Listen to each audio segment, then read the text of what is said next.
Hello friends, welcome to legal factory. आज के इस वीडियो में हम लोग का कंसर्न है कि सीयूईटी का फॉर्म हम लोग कैसे अप्लाई करें, क्या इसका प्रोसेस है, कौन सा कॉलम में क्या चीज़ फिल करना है। इस टाइप से हम लोग पूरा देखेंगे स्टेप बाय स्टेप। तो सबसे पहले कि हम लोग का एक चैनल पे वीडियो अभी अपलोड हुआ है जिसमें हम लोग हर यूनिवर्सिटी का एलिजिबिलिटी क्राइटेरिया के ऊपर डिस्कस किए, कौन सा यूनिवर्सिटी का क्या सिलेबस है, कौन सा यूनिवर्सिटी का कौन सा कोर्स इस बार सीयूईटी कंडक्ट करा रहा है, कौन सा नहीं करा रहा है। तो वो हम लोग अपने प्रीवियस वीडियो में डिस्कस कर चुके हैं, लेकिन आज के हम लोग का वीडियो में ये कंसर्न है कि फॉर्म कैसे फिल किया जाए। तो सबसे पहले कि आपको उसके लिए सीयूईटी का ऑफिशियल वेबसाइट पर जाना होगा। तो सीयूईटी का जब ऑफिशियल वेबसाइट पर जाते हैं तो यहीं पे जितना नोटिफिकेशन कुछ भी सीयूईटी से रिलेटेड आता है सब यहीं पे आता है। तो आप लोग इसको विजिट कर सकते हैं। और जहाँ तक फॉर्म भरने की बात है तो फॉर्म आप अपने लैपटॉप से ही फिल कर सकते हैं या साइबर कैफ़े जा सकते हैं और या अपना मोबाइल से भी कर सकते हैं, कोई इशू नहीं है। तो सबसे पहले आप जब सीयूईटी का ऑफिशियल वेबसाइट पे आते हैं तो यहाँ पे दो ऑप्शन शो हो रहा है कि एक लॉगिन एक रजिस्टर। लॉगिन उसके लिए जो अपना फॉर्म फिल करके सबमिट कर चुका है, और रजिस्टर उसके लिए जो न्यू कैंडिडेट है, न्यू बार जो फर्स्ट टाइम रजिस्ट्रेशन कर रहे हैं। तो यहाँ पर स्टेप बाय स्टेप अब हम लोग प्रोसीड करते हैं। तो जब हम रजिस्टर पर क्लिक करेंगे तो रजिस्टर पर क्लिक करने के बाद इसका पूरा एक इंस्ट्रक्शन आता है। इंस्ट्रक्शन में कि कौन सा क्या एलिजिबिलिटी है, कितना क्या साइज़ होना चाहिए फ़ोटो का, क्या मतलब कौन सा डॉक्यूमेंट लगेगा, कौन सा नहीं लगेगा। तो ये पूरा इसका एक इंस्ट्रक्शन है, आप एक बार गो थ्रू इसको कर सकते हैं। उसके बाद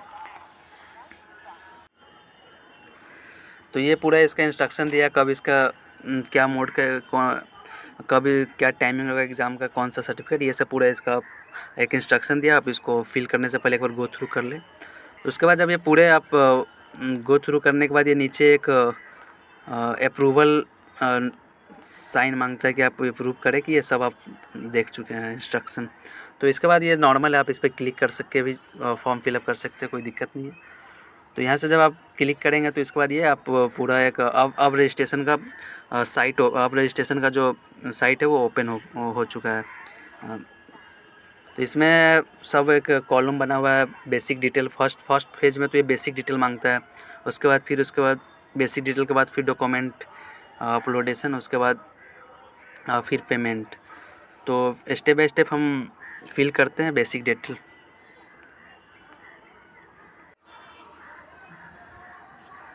तो जब हम लोग बेसिक डिटेल को देखेंगे तो बेसिक डिटेल में यही बेसिक डिटेल पूछ रहा है कि आपका कैंडिडेट का नेम क्या है। तो कैंडिडेट का नेम वो डालना है जो आपके सर्टिफिकेट पे हो, ये नहीं कि टाइटल कुछ भी डाल दी, इस टाइप से नहीं। जो आपका सर्टिफिकेट पे आपका नेम मेंशन है वही आपको इसमें फिल करना है। फिर father's name, mother's name, guardian name, date of birth, उसके बाद जेंडर, नेशनलिटी, आइडेंटिटी टाइप में आपका पैन कार्ड डालिए, स्कूल ID डालिए, पासपोर्ट, ये कुछ भी आप डाल सकते हैं। उसके बाद आपको वो नंबर पूछेगा, फिर आपका परमानेंट एड्रेस, प्रेजेंट एड्रेस, ये सिंपल है। उसके बाद इसको आप फिल करने के बाद यहाँ पर पासवर्ड मांगता है। पासवर्ड आपको इस तरह से टाइप से सेट करना है कि उसमें आपका एक अपर केस होना चाहिए, एक लोअर केस, मतलब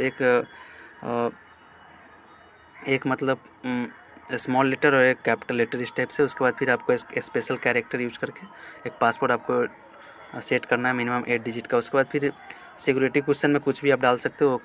पूछेगा कि आपका फेवरेट बुक कौन सा, इस टाइप से आप क्वेश्चन है उसका आप कुछ भी इसका आंसर डाल लें। उसके बाद सिक्योरिटी पिन डालने के बाद आपको यहाँ पर सबमिट पे क्लिक करना है। जब इसका फर्स्ट पेज सबमिट करते हैं तो फर्स्ट पेज सबमिट का एक कंफर्मेशन देता है कि आप जितना ये डिटेल फिल किए वो सही है या गलत है। तो आप एक बार इसको आप गो थ्रू कर ले, उसके बाद चेक कर ले ये सही है गलत, क्योंकि फिर ये जब सबमिट हो जाएगा तो फिर इसका ऑप्शन नहीं मिलेगा आपको एडिट करने का। तो आप एक बार इसको चेक करने के बाद फिर यहाँ पे पर्टिकुलर चेकलिस्ट एक बार वेरीफाई कर ले कि माई नेम सही है, फादर नेम सही है, ईमेल एड्रेस सही है, प्रेजेंट एड्रेस सही है, डेट ऑफ बर्थ सही है, माई मदर नेम सही है, मोबाइल नंबर सही है, परमानेंट एड्रेस सही है। ये आपको वेरिफिकेशन के बाद फिर ये पूरा फिल करने के बाद फिर आपको आगे फिर अपना मोबाइल नंबर एंड जीमेल को वेरीफाई करना है।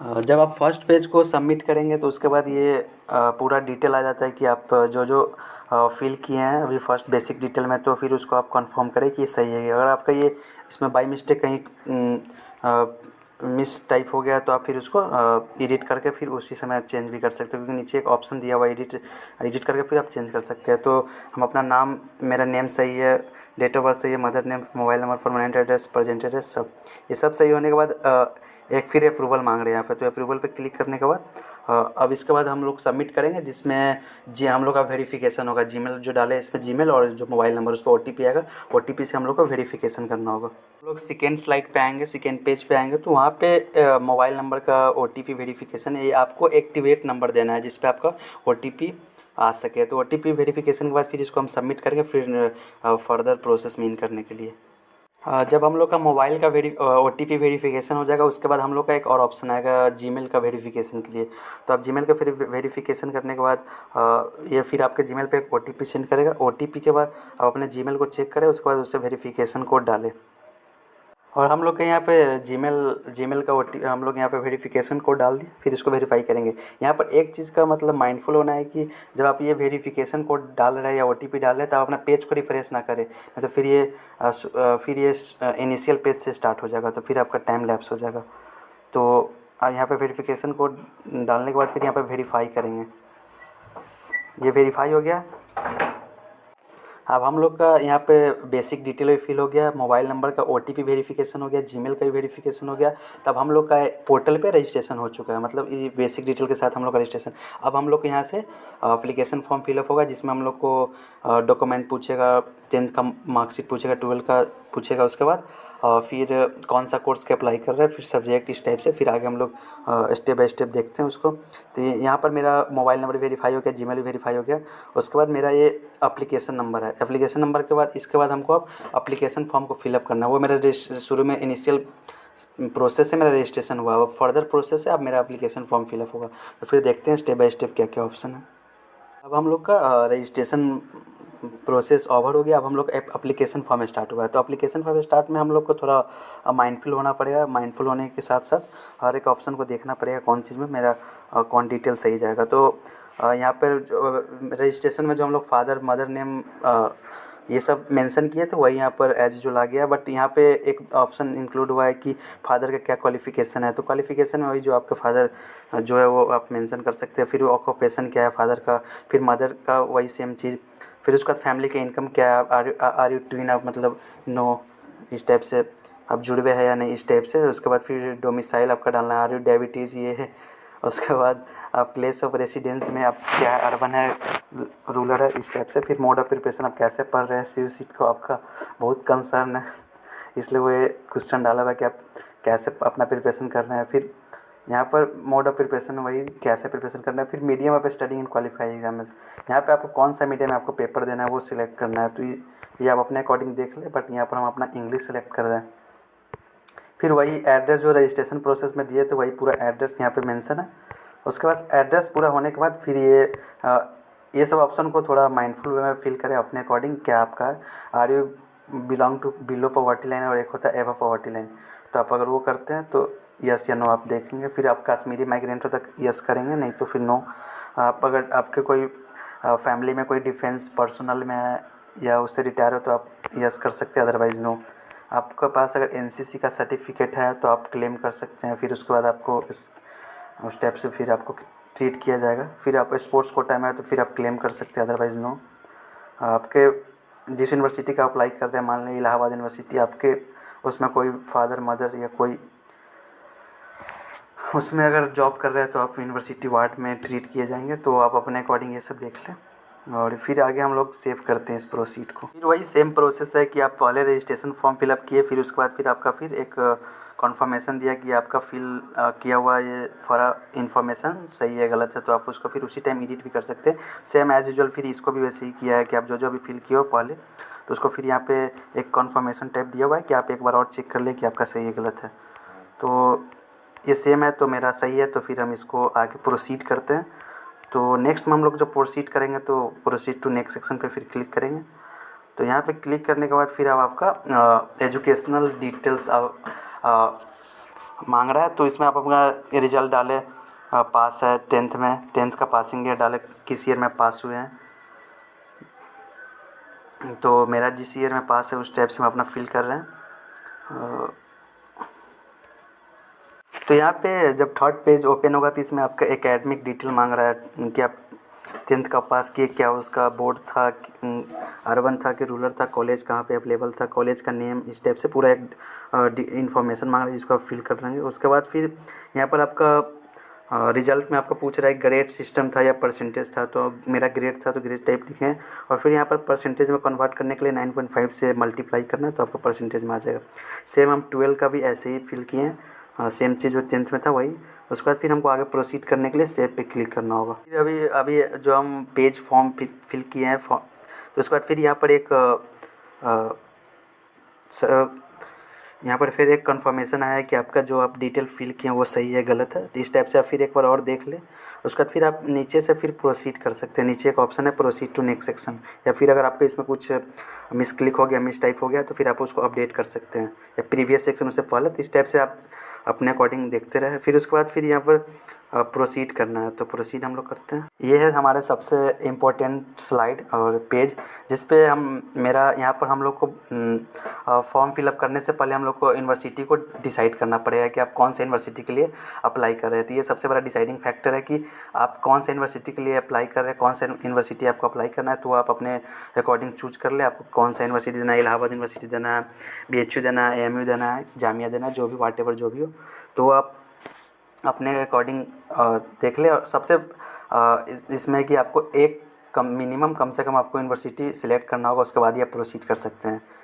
तो ये है। उसके बाद आप यहाँ पर डायरेक्ट मेंशन है कि आप जो भी यूनिवर्सिटी का अप्लाई कर रहे हैं उसका आपको एलिजिबिलिटी क्राइटेरिया खुद से देखना है, सिलेबस खुद से देखना है, सब चीज़। उसके लिए NTA CUCT आपके उसके लिए रिस्पॉन्सिबल है, वो आपके लिए। तो आप अपना कोई भी यूनिवर्सिटी अप्लाई कर रहे हैं, मान लो कि हम लोग अप्लाई कर रहे हैं इलाहाबाद यूनिवर्सिटी, तो इलाहाबाद यूनिवर्सिटी का हम लोग एलिजिबिलिटी क्राइटेरिया देखना है, कौन सा कोर्स का अप्लाई कर रहे हैं, तो आपको पहले अपना देख लेना है कि हमको कौन सा यूनिवर्सिटी के लिए हम प्रिपरेशन कर रहे हैं, कौन सा यूनिवर्सिटी फिल करना है और कौन सा कोर्स कर रहे हैं। तो वो आप पहले डिसाइड करने के बाद फिर यहाँ पर आप यूनिवर्सिटी सिलेक्ट करें, अदरवाइज़ ना करें, नहीं तो फिर आपको बाद में प्रॉब्लम होगा कि हम जो पढ़े वो नहीं आया।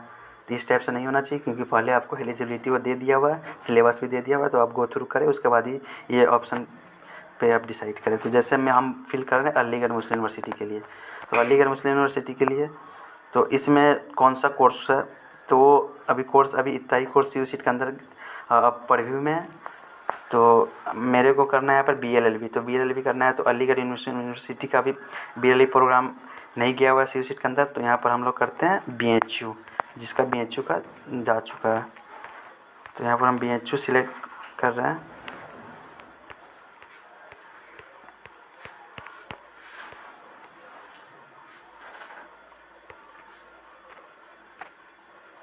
तो हर यूनिवर्सिटी का हर कोर्स CUCT के प्रीव्यू में नहीं, तो वो सब आपको एलिजिबिलिटी में सब हम लोग का प्रीवियस वीडियो इस पर हम बनाए हुए हैं कि कौन सा यूनिवर्सिटी BLLB करा रहा है और कौन सा यूनिवर्सिटी CUCT नहीं करा रहा है BLLB कोर्स का। तो BHU का BLLB कोर्स CUCT के प्रीव्यू में है, तो यहाँ पर हम लोग BLLB कोर्स सिलेक्ट करेंगे, और BLLB सिलेक्ट करने के बाद यहाँ पर हम और भी ऑप्शन पर हम सिलेक्ट कर सकते हैं कि एक से यूनिवर्सिटी और भी ज़्यादा आप फिल कर सकते हैं। तो मेरा फॉर्म फिलअप करने का जो बेस है वो BHU है, क्योंकि BHU का सिलेबस पे मतलब अप्रॉक्स जो यूनिवर्सिटी है और उसका उसी के अप्रॉक्स में उसका सिलेबस है। तो मेरा यहाँ पे BHU, आप इसे और भी ऐड कर सकते हैं। आपका मे बी इलाहाबाद यूनिवर्सिटी हो, आपका मे बी और जो यूनिवर्सिटी हो जो और जिसका BLLB कोर्स CUCT के प्रीव्यू में है, तो आप अपना अकॉर्डिंग चेक कर लें।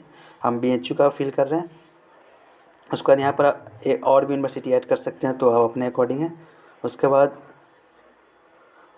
यहाँ पर ऑप्शन भी दिया हुआ है कि आप प्रोग्राम का रिव्यू कर सकते हैं। तो इस टाइप से यहाँ पर हम लोग को यूनिवर्सिटी सिलेक्ट करना है और कौन सा कोर्स के लिए हम अप्लाई करें। तो आप एक भी कर सकते हैं, मिनिमम एक करना है, मैक्सिमम आपको जितना यूनिवर्सिटी के लिए अप्लाई करना है उस टाइप से। आपके पहले कि करने से पहले आपको फिर अगेन बोल रहे हैं कि आप अपना एलिजिबिलिटी देख लें, यूनिवर्सिटी का क्या सिलेबस है, क्या पैटर्न है, क्योंकि CUCT एक प्लेटफॉर्म बस है, क्योंकि CUCT इस बार सिर्फ एक प्लेटफॉर्म का रोल प्ले कर रहा है, और हर एक यूनिवर्सिटी खुद का अपना अपना एलिजिबिलिटी क्राइटेरिया पब्लिश किया हुआ है अपने CUCT की वेबसाइट पर। तो आप पहले गो थ्रू कर ले। यहाँ पर हम 2 यूनिवर्सिटी सिलेक्ट किए हैं, एक किए हैं आपको BHU और एक इलाहाबाद यूनिवर्सिटी।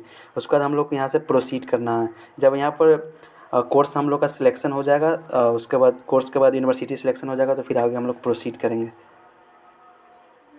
अब हम लोग का यूनिवर्सिटी भी सिलेक्ट हो गया और कौन सा कोर्स के लिए अप्लाई करें वो भी सिलेक्ट हो गया। अब सबसे बड़ा एक और क्वेश्चन है कि क्या सब्जेक्ट चूज करना और क्या किसको लीव करना है। तो जैसा कि BHU का अपना एलिजिबिलिटी है, तो इसलिए फर्स्ट में बोल दिया कि एलिजिबिलिटी चेक करके अपना फॉर्म फिल करें। तो BHU का एलिजिबिलिटी है कि आपको लैंग्वेज में फिल करना है, हिंदी या इंग्लिश जो भी व्हाटएवर 13 लैंग्वेज में से फिल करना है। उसके बाद फिर आपका डोमेन में लीगल एप्टीट्यूड सिलेक्ट करना है। फिर उसके बाद आपको जनरल टेस्ट, क्योंकि बहुत सारे यूनिवर्सिटी का एंट्रेंस में डिफरेंट सिलेबस है, तो आप अपना एलिजिबिलिटी देख के करें। तो हम अभी यहाँ पर BHU कर रहे हैं, तो BHU का ये एलिजिबिलिटी है। तो BHU का एलिजिबिलिटी है कि इसमें हम इंग्लिश अपना कर लिए, लैंग्वेज सेक्शन में हम अगर आपको हिंदी में सिलेक्ट देना चाहते हैं, ये सिर्फ आपका लैंग्वेज होगा, ये आपका मोड ऑफ पेपर नहीं है, क्योंकि मोड ऑफ पेपर का ऑप्शन कुछ और था। तो मोड ऑफ पेपर हम लोग इंग्लिश में सिलेक्ट किया था। आप हिंदी भी कर सकते हो, आपके ऊपर डिपेंड करता है। यहाँ पर हम अपने अकॉर्डिंग हम इंग्लिश लैंग्वेज सेलेक्ट कर रहे हैं लैंग्वेज पेपर की। मेरा लैंग्वेज आएगा, लैंग्वेज मेरा इंग्लिश से आएगा। यहाँ पर आप हिंदी भी कर सकते हो, जो भी आपको अपना इस 13 लैंग्वेज में से जिसमें आप देना चाहते हैं अपना लैंग्वेज का पेपर, वो दे सकते हैं। हम इंग्लिश में दे रहे हैं, इंग्लिश का चूज करें। डोमेन स्पेसिफिक में BHU का बात कर रहे हैं, क्योंकि BHU का BLLB का एलिजिबिलिटी देखेंगे तो वहाँ पर लीगल स्टडी का बात किया हुआ है। तो यहाँ पर सिर्फ हमको यहाँ पर लीगल स्टडी फिल करना है, तो लीगल स्टडी फिल कर लिए। उसके बाद फिर डोमेन स्पेसिफिक सब्जेक्ट 2 में, तो यहाँ पर BHU का हम लोग फॉर्म फिलअप कर रहे हैं, तो BHU में कोई है नहीं, तो हम यहाँ पर नॉट एप्लीकेबल लिख देंगे, नॉट एप्लीकेबल कर लिए। फिर उसके बाद जनरल टेस्ट, तो यहाँ पर हम जनरल टेस्ट नो भी कर सकते हैं। अगर हम BHU का कर रहे हैं और नो किए तो मेरा सिलेक्शन यहाँ पर कैंसिल हो जाएगा, क्योंकि BHU की एलिजिबिलिटी में डायरेक्ट लिखा हुआ है कि आपको जनरल टेस्ट, लैंग्वेज फिर लीगल तीनों देना है, तभी आप एलिजिबल होंगे।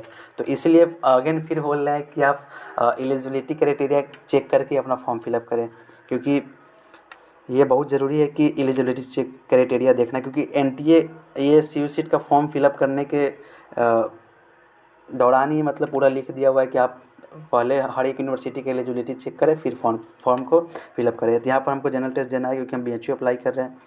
फिर अगर आप इलाहाबाद यूनिवर्सिटी कर रहे हैं तो फिर उसका एलिजिबिलिटी देखें। अलीगढ़ कर रहे हैं तो अलीगढ़ का तो अभी नहीं, CU सीट का मतलब कोर्स BLLB अभी नहीं डाला हुआ है, जामिया भी नहीं डाला हुआ है। फिर उसके बाद बाबा भीमराव अंबेडकर एक कॉलेज है, वो उसका BBA LLB है। तो फिर उस हिसाब से सबका अपना अपना एलिजिबिलिटी, आप एलिजिबिलिटी चेक करके यहाँ पर सब्जेक्ट मेंशन करें।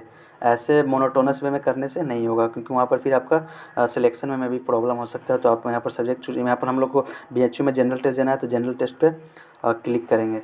तो जनरल टेस्ट में जब आप क्लिक करेंगे तो यहाँ पर S हो गया, ये हो गया। फिर उसके बाद हम लोग को एडिशनल पेपर देना है इस टाइप से, तो ये सब नॉट अप्लीकेबल करेंगे, क्योंकि मेरा वो BHU में वही 3 सब्जेक्ट कर रहा है, तो 3 सब्जेक्ट हो गया, यहाँ पर नॉट अप्लीकेबल करेंगे।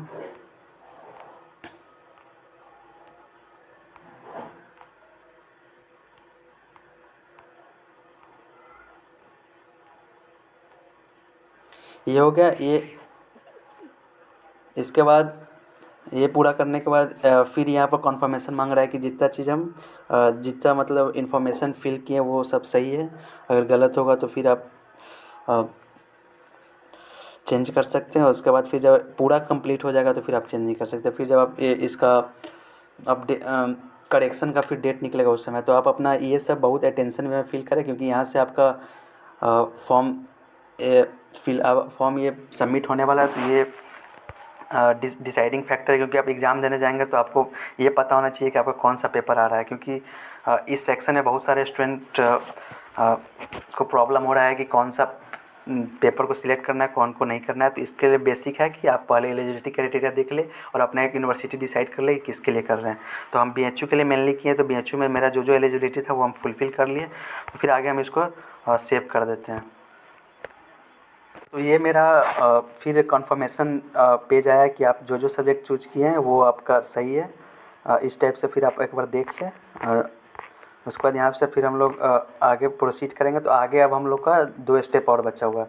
तो 2 स्टेप में अब हम लोग को एग्जामिनेशन सेंटर डिटेल फिल करना है, जो आपके मतलब नियरेस्ट लोकेशन है उस पर आप अपना टेस्ट सेंटर चूज कर लें। फिर उसके बाद अपना फ़ोटो मांग रहा है, जो डॉक्यूमेंट मांग रहा है वो फिल कर लें। फिर उसके बाद प्रीव्यू करें। और मेरा अकॉर्डिंग मेरा ये सजेशन है कि आप अभी सबमिट ये फॉर्म अगर आप फिल कर रहे हैं, आज ये वीडियो आप देख रहे हैं तो आज अगर आप फॉर्म फिलअप करें तो आज आप सबमिट ना करें। इतना पर लाने के बाद, इतना प्रोसेस ओवर होने के बाद आप यहाँ पर फॉर्म को अभी रहने दें। सबमिट आप बाद में करें, क्योंकि आपके पास अभी डेट बचा हुआ है फॉर्म का। क्योंकि अभी यहाँ पर और भी यूनिवर्सिटी का अपडेशन हो रहा है, क्योंकि पहले BHU का एलिजिबिलिटी का बात करें तो वो सिर्फ लीगल और इंग्लिश के लिए मतलब उसका सिलेबस था, बट उसने अपडेशन किया और भी जनरल टेस्ट और जनरल टेस्ट को इंक्लूड किया। वैसे ये भी इलाहाबाद यूनिवर्सिटी, अभी बहुत सारे यूनिवर्सिटी का भी कोर्स भी, तो अभी ये सी सीट का अपडेशन चल रहा है। तो आप अभी फॉर्म अगर आज फिल कर रहे हैं तो आज आप सबमिट ना करें। ये मेरा अपना सजेशन और मेरा अपना पॉइंट ऑफ व्यू है, बाकी आप अपने अकॉर्डिंग देख सकते हैं जो करना है। तो ये हो गया। उसके बाद फिर ये यही था आपका मतलब सी सीट का फॉर्म। तो इसके बाद आप जैसे फिर आप एग्जामिनेशन डिटेल फिल करते हैं, अपना डॉक्यूमेंट अपलोड करते हैं, जो जो उसमें मांगता है उसका प्रीव्यू करके सबमिट कर सकते हैं। तो ये था सी का फॉर्म। और इसके बाद हम लोग का वीडियो आएगा सी सीट का कैसे प्रिपरेशन करना है, क्या सिलेबस है, इस टाइप से हम लोग पार्टिकुलर वीडियो बना देंगे।